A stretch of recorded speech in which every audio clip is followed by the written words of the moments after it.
Good evening, everybody, and welcome here to our 21st race of the season here at South Boston. Ready to go short track racing at a let's see, how would I call this? A 4/10 mile racetrack, I guess?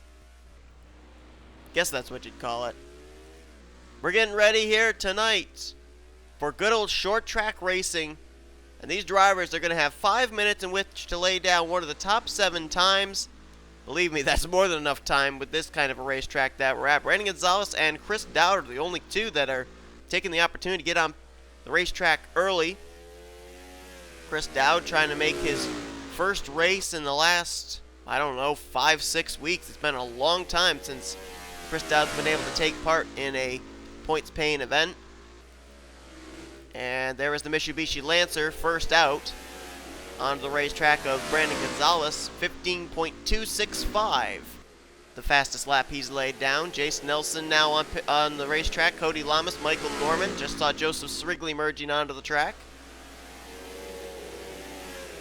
And Gonzalez, to see if he beats his lap time. He did, 15.247.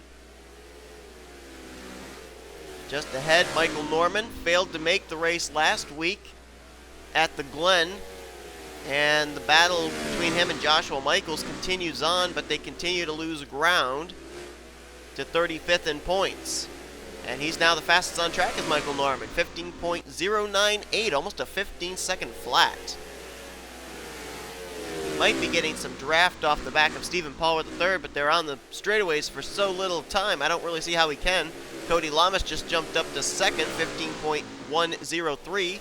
Then Gonzalez, then Dowd, then Srigley, Galligan, and Nelson right now is your top 7, as Johnny Gardner just jumped up to the 3rd position, and Michael Norman, he jumped up there. Oh, they're tied.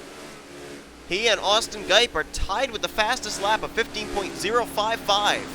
Lamas, 15.077. So there is your leader for the speeds, and it just changed. Grayson Acavito just beat it, 15.052, and Gardner just beat that, 15.027. Where's the 12 car? There he is. And he just got beat, 15.016 for Geip.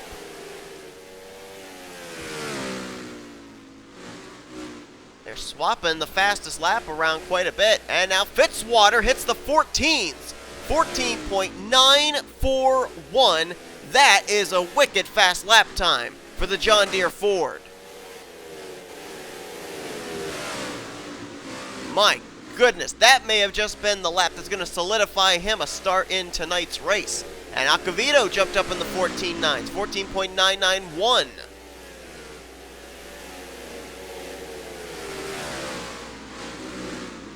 And wow, believe it or not, Fitzwater nearly beat his fastest lap. He just ran a 14.947. That's only 6 1,000ths off the fastest lap he's laid down here tonight. That time much slower, almost a full half-second slower, 15.275. At the moment, it would be Fitzwater, Acavito, Geip, Gardner, Flickinger would make his second start, McMillan, and Cody Lamas. Those are the ones that would transfer, but now Lamas is out. Matt McIntyre just jumped up into the 6th spot. And I think someone else just might have jumped up there. No, they're jostling for spots, but now Matt McIntyre is out. Joshua Michaels just moved in. Look at the speeds from 6th on down. 027, 033, 035, and then 2 tied with 045. Right now it's Joshua Michaels in the final transfer spot. Matt McIntyre, by 2 1,000ths, is on the outside looking in. And Michaels is on pit road, hoping that lap time's going to be enough to keep him in to make the show. We'll see, as there's 20 seconds, less than 20 seconds left in this session.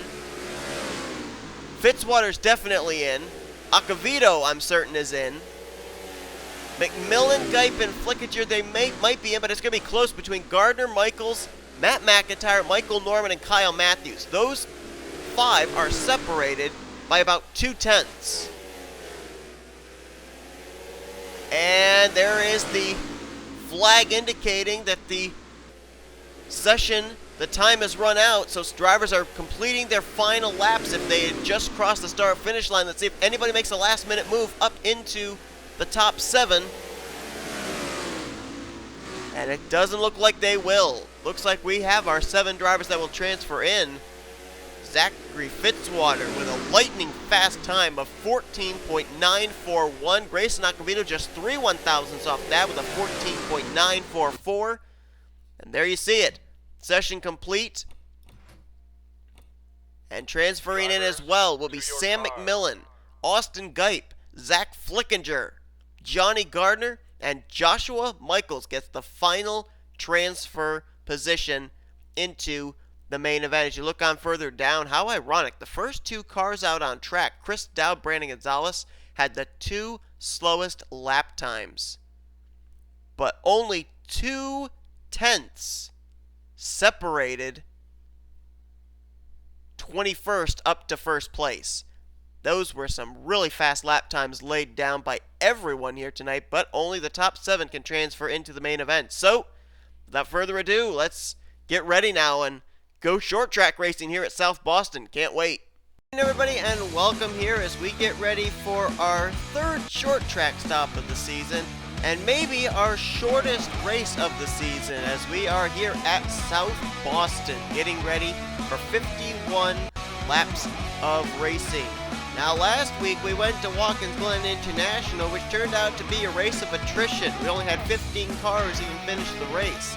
Here tonight, we could see the same thing happen, as short track racing usually brings about drivers trying to make moves when there's not enough room, and it results in a big wreck taking place. So we're going to have to see if we're going to have a calm race tonight, which I don't see happening.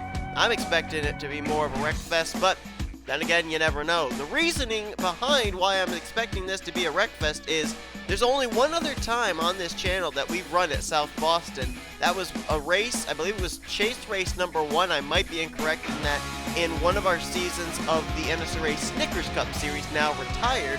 And in that race, it was Anthony McCurry who started on the pole, and he wrecked on the first lap, and a big number of cars were taken out in that wreck. So, with that being said, that's what we're in for maybe in tonight's event. They were pretty calm in the knockout qualifying session, but then again, they normally are, and normally that has absolutely no bearing whatsoever on the kind of racing and the amount of caution flags we are going to have in the event. But on the front row, Dylan Poteet, looking for his first win of the season still, will line up alongside of Joshua Michaels, who just squeaked his way into the starting lineup here tonight in knockout qualifying. Michaels looking for his 2nd win of the season. We'll go to our rear chase and go back through your top 10. A driver that's already been to victory lane twice this season. Jake Baskinger lines up in the 3rd position. He's looking for the top amount of wins this season, number 3 here tonight. Alongside him, Tristan Folks, who was almost able to survive last week at the Glen, but found the tire barriers coming out of turn number 1 and resulted in a DNF. Austin Gipe, he makes it back into a points-paying event. This will be, I believe, either his 3rd or 4th start of the season. And alongside of him is Anthony McCurry in the Audi, who's very close to working his way into the top 10 in points, and he'll roll off from that 6th position. 7th place, Trent Dunham, another driver who survived last week, ended up finishing top 5 without a hood. He's also making strides towards top 10 in points, and alongside of him, Tim Walsh, who's still looking for his 2nd win of the season after winning early on in the season at Atlanta, and he'll roll off from position number 8. And then completing your top 10, Noah Cars in the 42, running the new Griffins paint scheme on his Chevrolet. He's trying to get his 2nd win of the season, as he's kind of faded out of the wild card picture for the moment, trying to get back into it. And alongside of him, Rocco Twyman, who last week he ended up finishing out of the race, but believe it or not, he ended up picking up a couple of spots in the point standings because he finished higher in his DNF than some other drivers did. So right now, he is still 4th in the point standings coming into this race, but still looking for his 1st win of the season and trying to become the 3rd Joe Gibbs Racing car to go to victory lane, as his teammate Holden Gluba took the checkered flag last week at the Glen. Let's take a look at the rest of your starting lineup coming into tonight's race. There you saw William Brock. Had a great run last week at the Glen, a top 10 finish. As we move on back here, Joshua Cirkley there in the 24 has lost being co-points leader with Jeremy Jones. However, there is Jones in the 18 running near the back here tonight, starting this race from, I believe that would be the 36th position. So, nope, make that 35th.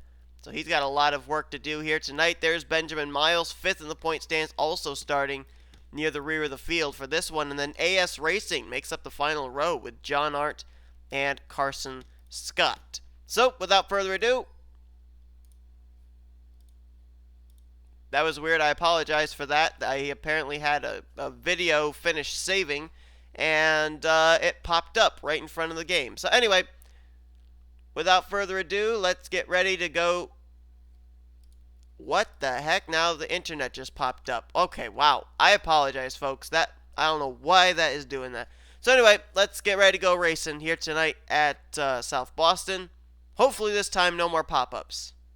Drivers, start your engines!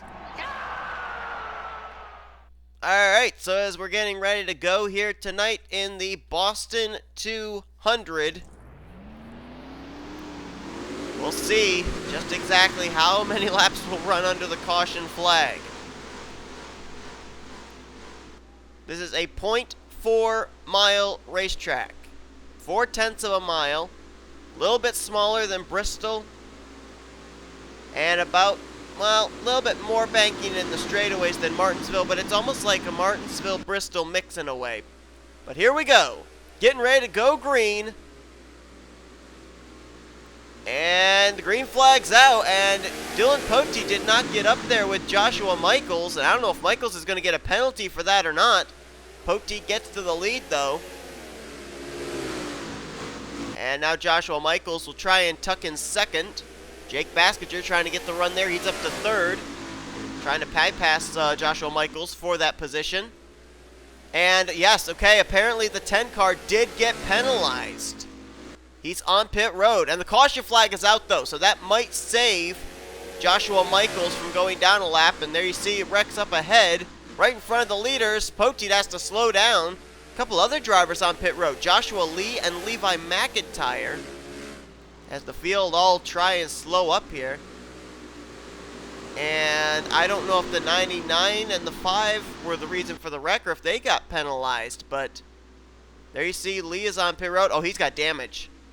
Joshua Lee's got damage. Levi McIntyre might have been involved as well. Where's Michaels? Did he get out ahead of the pace car? Looks like he did, so I think he served his penalty. He'll be at the rear of the field, but I think he's still in the lead lap. And Leon Alvarez has just come off pit road, and they've ripped the hood off the Ream Chevrolet. Looks like he might have been a part of the caution flag as well. So Dylan Pote leads us. We actually did get a lap in under green, it looks like, but we're under the yellow flag already for the first time here tonight in South Boston. Let's take a look at what happened. Now this starts about mid-pack. JT Bryant got a run there, tried to go through the middle between Joshua Lee and Austin LaPlante. There just wasn't room. Hooks the 5 in the left rear, sends him down into Austin LaPlante. Ryan Madden also in the 88 getting a piece of it. Then they slide back up into traffic. Joshua Circuli, nowhere to go. JT Bryant gets his teammate Dylan Young, and then you're going to see coming into view here very shortly, there's the 99 of McIntyre. He's going to hit the 5 right there. That spins him around right in front of Johnny Gardner. And then Leon Alvarez trying to get on the brakes, and he runs into the back of the Mobil 1 Ford of Johnny Gardner. Cooper Styron might have gotten a little piece of that incident as well. That's the second time in 2 weeks we've seen the 22 and the 2 teammates out of Young Motorsports get together. Boy, things seem to be falling apart for that Ford team. But that's what puts us under the caution. Let's go back to... Lights are out top the pace car. Getting ready to go back racing, and we have some drivers out of the race. Zachary Fitzwater and Jeremy Jones have both retired along with Joshua Lee.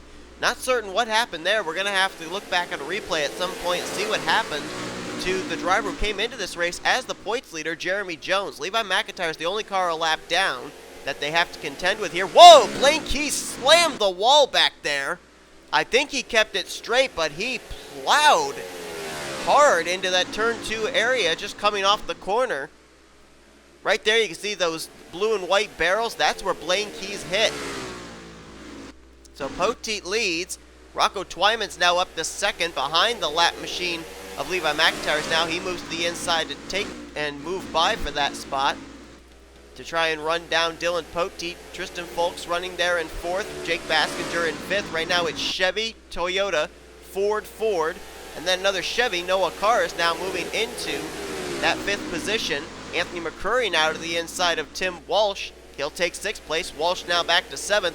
They're 3 wide further back there. Mason Powers, Austin Gipe, Daniel Voiles, as Gipe got awfully loose off that corner. He'll lose a couple of spots. And now here comes William Brock to his inside, trying to take yet another position. That would be for 10th place.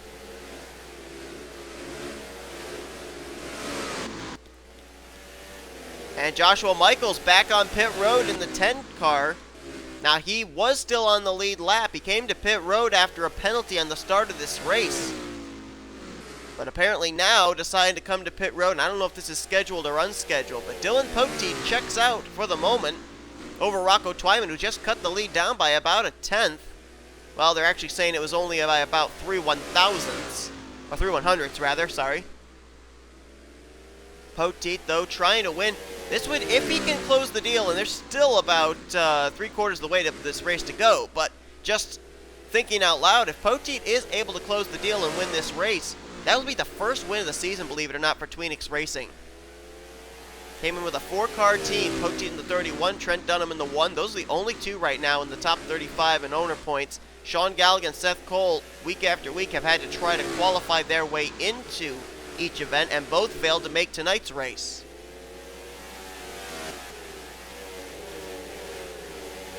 This is the battle back here for the 9th position. William Brock, after a solid top 10 last week, all of a sudden the wheels seeming to turn on the Tommy Baldwin team as Tim Walsh up and into the fence there in turn 4. He dropped from 8th place all the way back to 10th. He hangs on to her, though, and is still running in the 10th position. I'm noticing back here, we talked about how Trent Dunham had a top 5 run last week, and he's putting himself into contention maybe for a spot in the top 10 in points. Right now, battling with Jessica Shelton, who finished 2nd last week to the winner, Holden Gluba. Shelton right now 17th, Trent Dunham 18th. Speaking of Gluba, where is Gluba running? Because Holden Gluba comes into this race in the 2nd wildcard position, 18th in the point standings with a victory. Right now running 34th on track.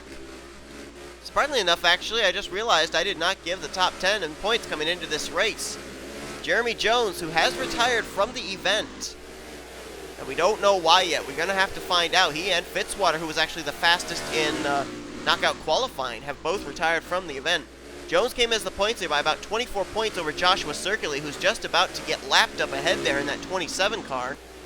Jake Baskinger was 3rd in points. Rocco Twyman, who's running 2nd right now, 4th in the point standings. Benjamin Miles, who's at the rear of the field, was 5th in points.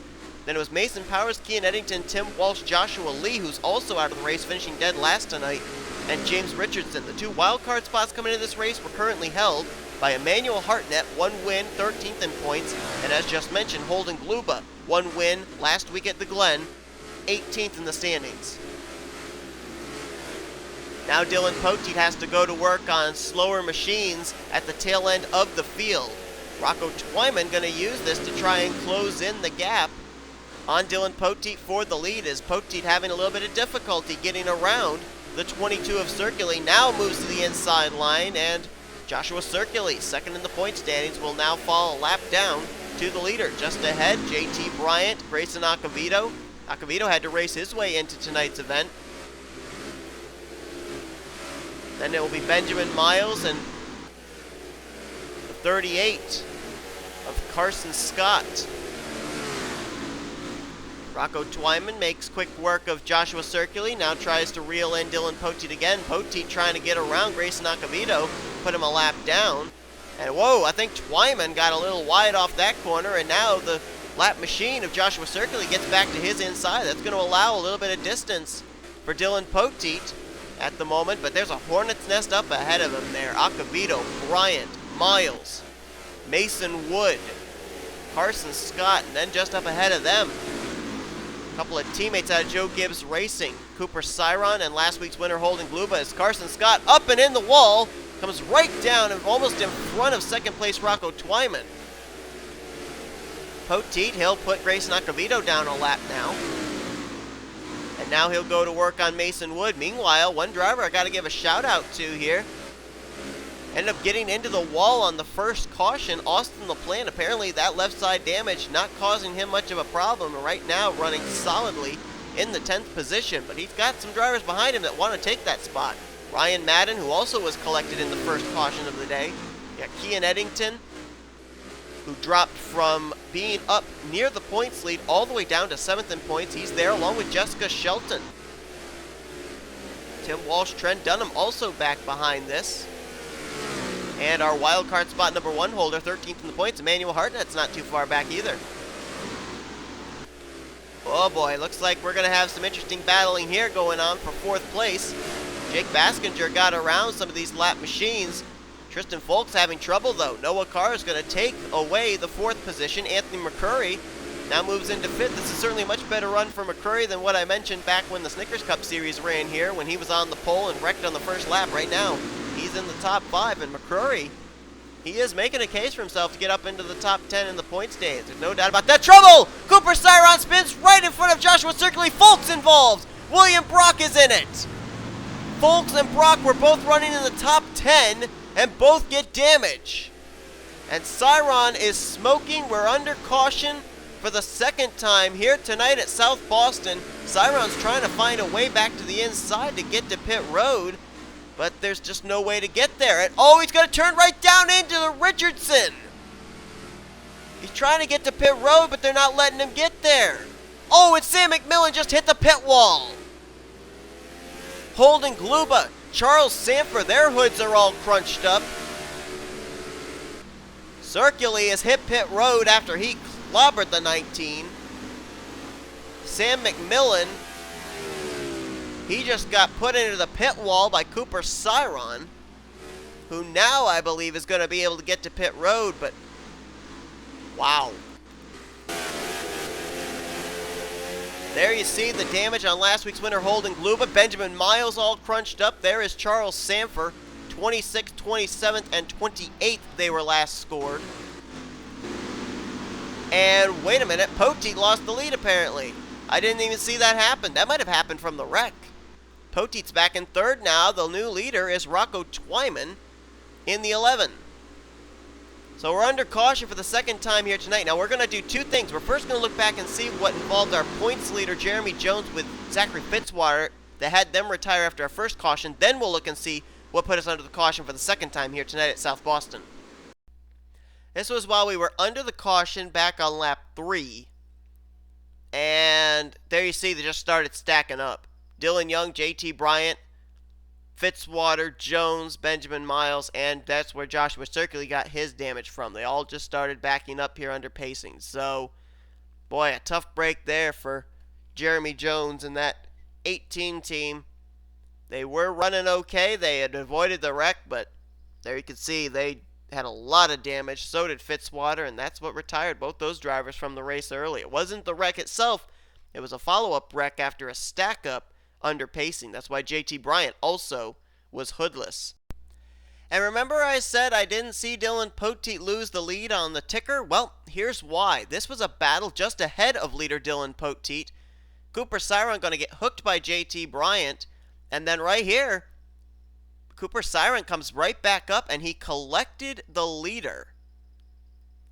And there you see Twyman and Baskinger were able to get to the inside and avoid. And there's Joshua Circley, who was already a lap down. Here comes the heartbreak hits, though. Tristan Folks and William Brock both were running in the top 10 at the moment. Daniel Voiles gets a piece of it, too. Not certain just how badly that car is damaged.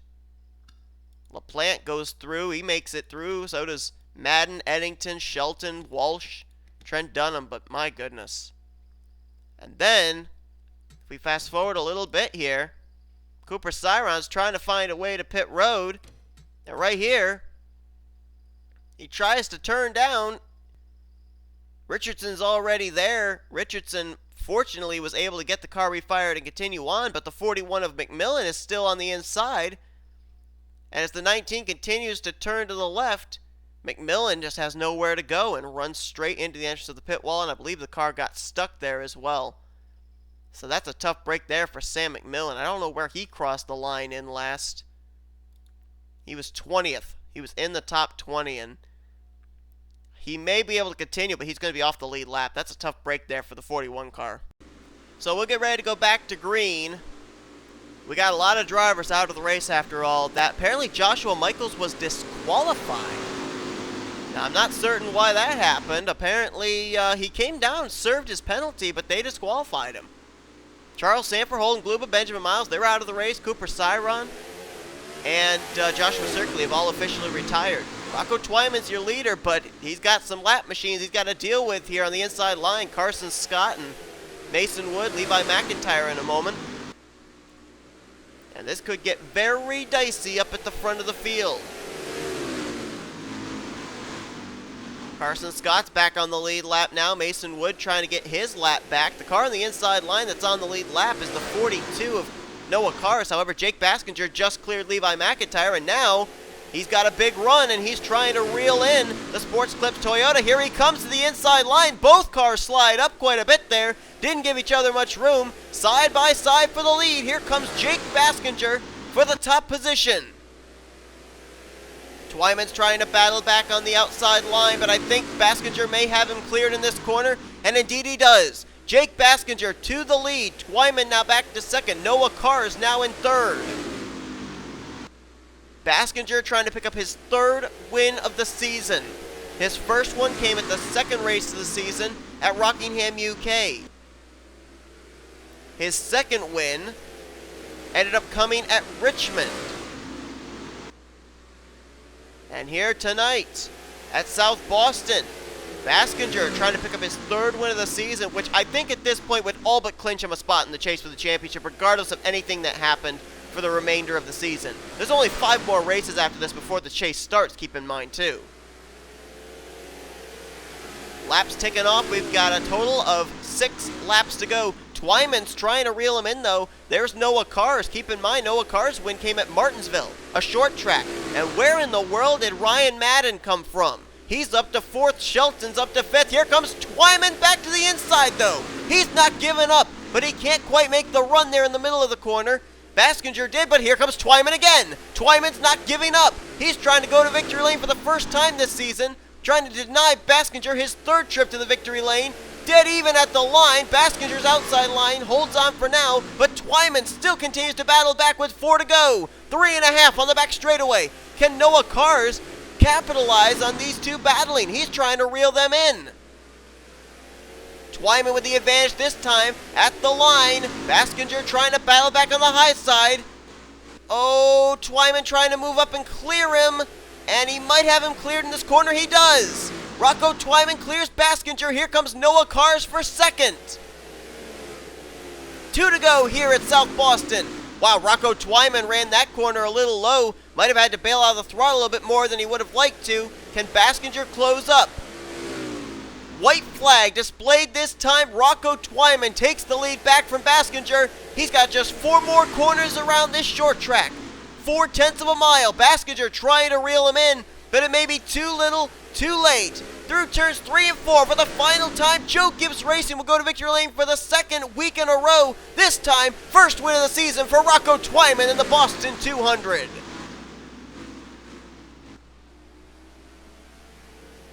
Wow, Rocco Twyman. He got the lead away from Dylan Poteet after Poteet was collected by Twyman's teammate Cooper Cyron on that last caution. He then lost the lead to Jake Baskinger, but battled back, got the position away, and held on to it in the final few laps of this race. Well, there's no doubt about it. This was definitely a much better South Boston race than the last one that we had here in NSCRA competition. But Rocco Twyman, 4th in the point standings, that may have solidified himself a spot in this season's chase for the championship. Jake Baskinger almost pulled off 3 wins this season, but he'll have to settle for second. Noah Kars in third. Where did Ryan Madden come from? A great run for that car in 4th. Tim Walsh, remember we saw him in the wall midway through this race, lost a ton of spots. Well, he picked them all back up, finishes 5th place here today. Came in 8th in points. This will be a great points day for him. Jessica Shelton, 2nd straight top 10 finish for her this season, as she got 2nd last week at the Glen. 6th place here tonight. Dylan Poteet started on the pole, led the opening segment. He ended up getting collected by a lap, well, not a lap machine at the time, but a driver on the tail end of the lead lap. Dropped back to 7th place. Still a good run for him, but this race could have been his to win. Anthony McCrory and Trent Dunham, those two drivers, I'm telling you what, I think they could be in the top 10 in points after tonight's race. And John Arndt, he started this race, I believe, dead last. Finished in the 10th position. And how about Emmanuel Hartnett? 13th in the point standings, was in the wild card spot. He could be in the top 10 in points. And William Brock, I thought he was out of the race after the incident we saw with him and Tristan Folks. He still was able to hang on for a 12th place finish. So 2 finishes of 10th and 12th place for that 17. Mason Powers, he'll stay in the top 10 in points with a 13th place run. How about Austin Geip and Johnny Gardner? A couple of go or go home drivers. And they'll finish in 14th and 15th. And Leon Alvarez, hoodless, got 16th place here tonight. Flickinger, his 2nd start of the season, much better than his debut race, 18th place in tonight's event. As we look down through the remainder of the field, and a couple of drivers going to take some hits in the standings. Holden Gluba took over the 2nd wildcard spot after the win last week at the Glen, 35th. Benjamin Miles came in this race 5th in the point standings, finishes out in 36th. Joshua Circuli was trying to run down Jeremy Jones for the points lead tonight, finishes out of the race in 38th, but Jones also out of the race in the 41st position. Joshua Michaels disqualified. He must have jumped the restart again on that 2nd restart. I don't know if that was the case or not, but he did come down, serve his penalty for jumping the start at the very beginning of the race, but I don't know. Out of the race in 39th. That's the first time this season we've had a disqualification. And Joshua Lee, 42nd place here tonight. I think his streak of being in the top 10 in points may have come to an end here tonight with a dead last finish. And then you had 3 drivers off the lead lap. Sam McMillan 3 laps down. Tristan Folks and Levi McIntyre down a lap apiece. That might hurt Levi McIntyre's chances of getting in the top 10 here tonight, as he was in possible position to do that with a good run in this evening's event. But Toyota goes to victory lane for the 4th time this season with their 3rd different driver and 2nd week in a row. But Rocco Twyman, his first win of the season, and this could help him get the spot he wants in the chase for the championship. And I can't really do math in my head right at the moment, but I think either Twyman or Baskinger may take over the points lead heading into next week with the DNFs recorded here tonight by both Joshua Circuli and Jeremy Jones. We'll see if that's the case. We may have a new points leader atop the standings, though, heading into. Speaking of next week, another debuting track we'll be going to for our 22nd race of the season. We're going to Freeway, and that should be a very, very interesting race to see what happens there. Once again, though, we'll show you your full finisher results from this evening's race. If you enjoyed tonight's race, be sure to give this video a like, subscribe to become part of the crew today. We'll now show you your point standings heading into next week at Freeway, as the chase for the championship is very quickly winding down before we'll find out the 12 drivers that will battle it out for the championship here in the first season of the Hersheys Cup Series. As you've been watching a production of the NNSCRA Offline Racing at its best.